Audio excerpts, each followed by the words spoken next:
It has been 100 days since President Donald Trump took the oath of office. We're talking to the new chair of the Colorado Republican Party to see how the president's policies are playing here at home. Also, we're talking with Democratic candidate for Governor Kerry Kennedy. I'm Ann Trujillo, and welcome to Politics Unplugged.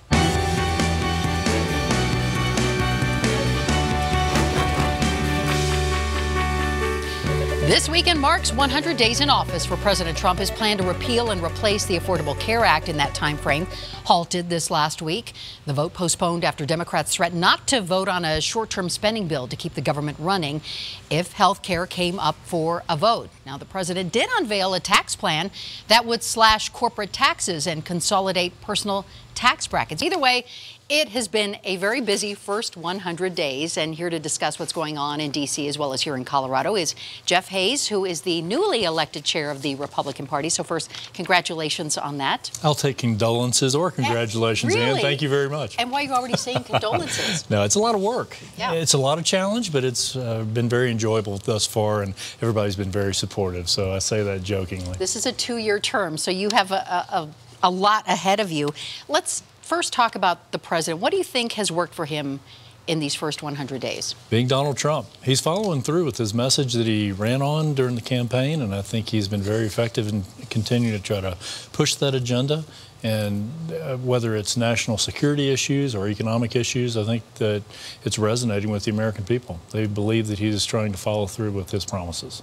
What do you think are the issues that he needs to concentrate on from here on out, particularly when it pertains to Colorado and our issues? I think he needs to really focus on the things that are appropriate at the national level, things that are international and interstate in their scope.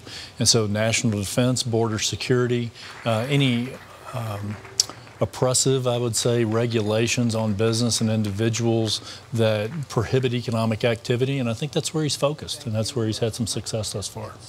I know you're talking about his successes, but particularly here in Colorado, you have a challenge ahead because Colorado really is pretty much 1/3 Republican, 1/3 Democrat, 1/3 independent. So what do you do as a party chair when you look at particularly all those independents out there and bring them into the fold? I believe my challenge is to give the independent voters something that they can believe in.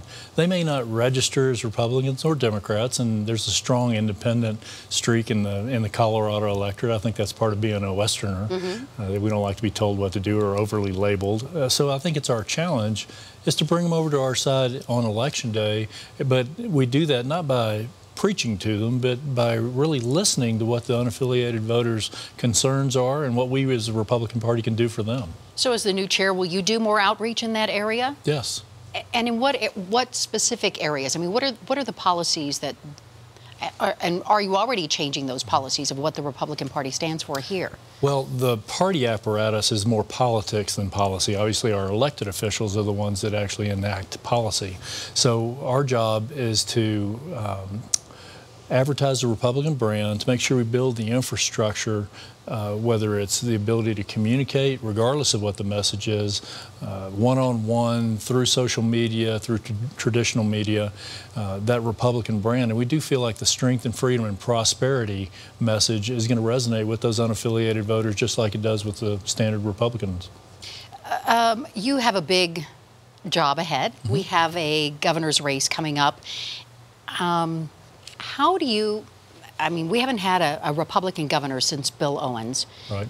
How do you put a candidate out there who will appeal to Colorado? This has been a long wait, I think, for Republican voters. It has been, and I believe that people sense an opportunity, and we've already got some talented people that are entering the race. There are others that may be waiting in the wings, I think, that are going to be equally as talented, and it's really up to the Republican electorate, plus those unaffiliated voters that decide to vote in our primary, thanks to Proposition 108. Those are the ones that are going to decide who they want to represent them in the general election. And so it's our job is to make sure the system is fair, fairly officiated. And I've got a football background, so everything's a football story. That's right. But if the playing field's level and it's fairly officiated, I really deeply believe that the electorate will make a good decision about who they want to represent them.